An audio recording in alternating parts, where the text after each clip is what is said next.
Bonjour à tous et à toutes et bienvenue sur ce premier épisode de Avis laissé. Cette vidéo se divisera donc en 3 chapitres.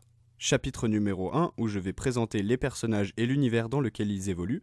Chapitre numéro 2 où je vais vous donner mon avis personnel sur le sujet, celui-ci contiendra du spoil. Et enfin, chapitre numéro 3 où je vais évoquer différentes théories sur une éventuelle suite. Je vais également donner des conseils personnels que je juge bons pour la série.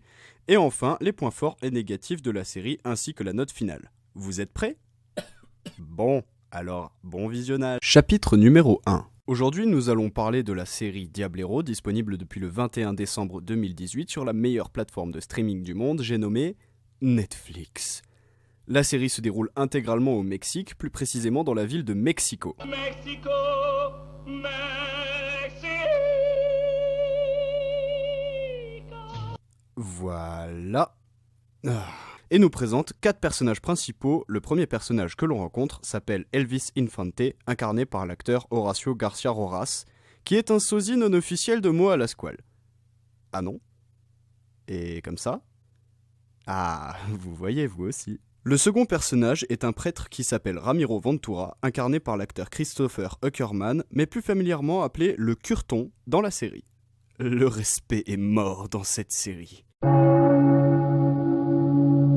Le troisième personnage n'est autre que la sœur de Elvis Infante, j'ai nommé Keta Infante, incarnée par l'actrice Fatima Molina, et vous savez quoi ? On va mettre le compteur de Love ici. Et enfin, quatrième personnage principal, Nancy Gama, incarnée par l'actrice Giselle Curry.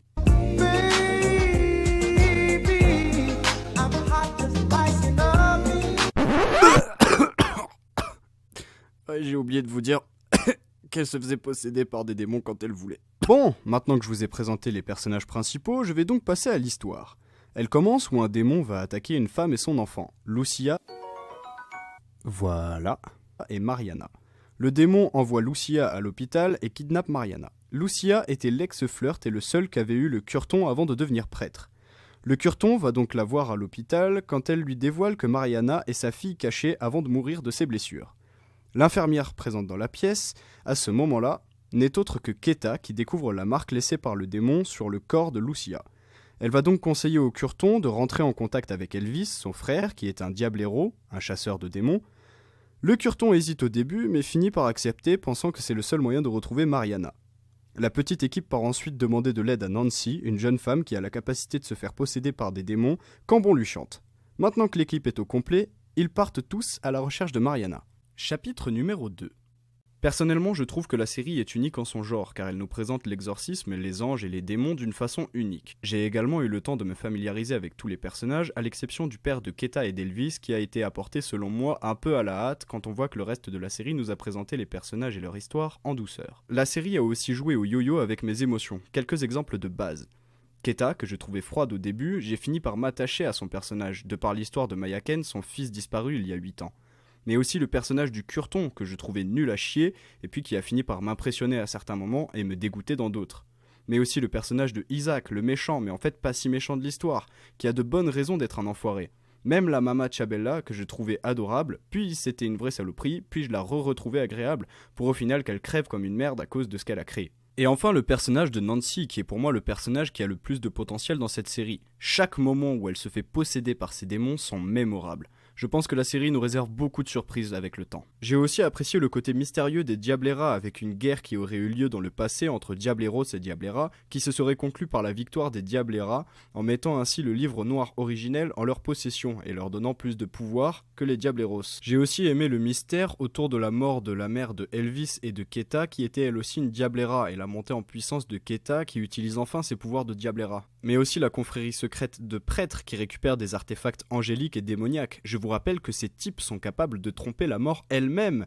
Ils sont également en possession de Mayaken, le fils de Keta. Il y a aussi la relation entre le Curton et Nancy, un amour impossible car l'une est démoniaque et l'autre est angélique. Et dans toute cette série, vous en conviendrez que ce type et la douceur incarnée. J'ai pris tellement en pitié ce personnage qui était obligé de se faire posséder par un démon pour aller kidnapper des enfants sous les ordres de Mama Chabella. J'espère vraiment le revoir dans la suite des aventures. Pour en conclure avec mon avis, je dirais que la série a un fort potentiel avec beaucoup de points positifs et négatifs, mais nous allons voir ça dans le 3e et dernier chapitre. Chapitre numéro 3.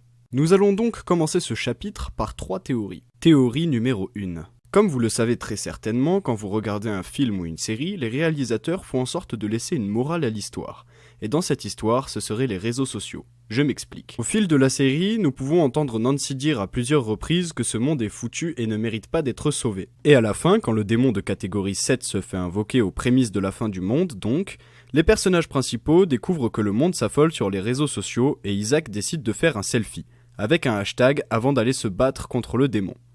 C'est d'ailleurs suite à cette publication que les filles d'Isaac le rejoignent pour l'affrontement avec le démon. Mais alors, qu'est-ce que ça signifie ?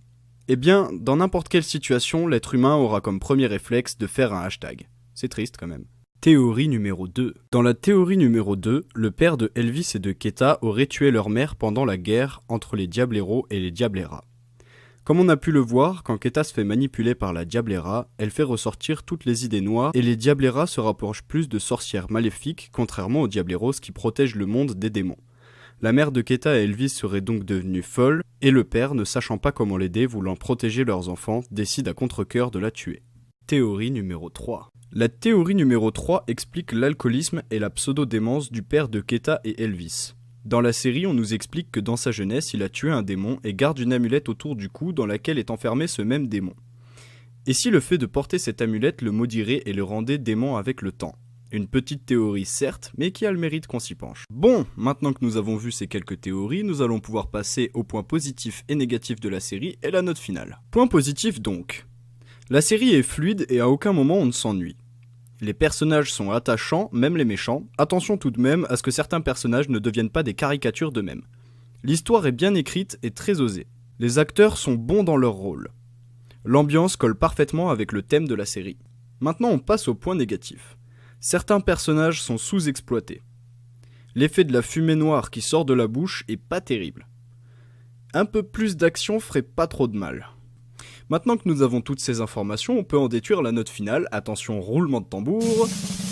Et c'est un merveilleux 17. C'est quand même une très très bonne note pour cette série qui n'a pas beaucoup à envier des autres séries et qui a une histoire intéressante avec des bons personnages, des bons acteurs et un bon thème. Il n'y a que quelques points négatifs à corriger et on a un fort potentiel pour une bonne suite. Voilà, j'espère que cette petite vidéo vous aura plu. N'hésitez pas en commentaire à me donner des idées pour de futures séries ou futurs films que vous voulez en chronique. Et bien entendu, à vous abonner, activer la cloche et laisser un petit pouce bleu et à partager si l'envie vous chante. Merci beaucoup, c'était Pix, et à bientôt pour une nouvelle vidéo de Avis laissé. Bah, qu'est-ce que je fais là, moi Bon, bah, si tu veux, tu peux laisser un pouce bleu, t'abonner à la chaîne et aller voir la dernière vidéo. Ça serait sympa, merci. Bon, ok. Ciao.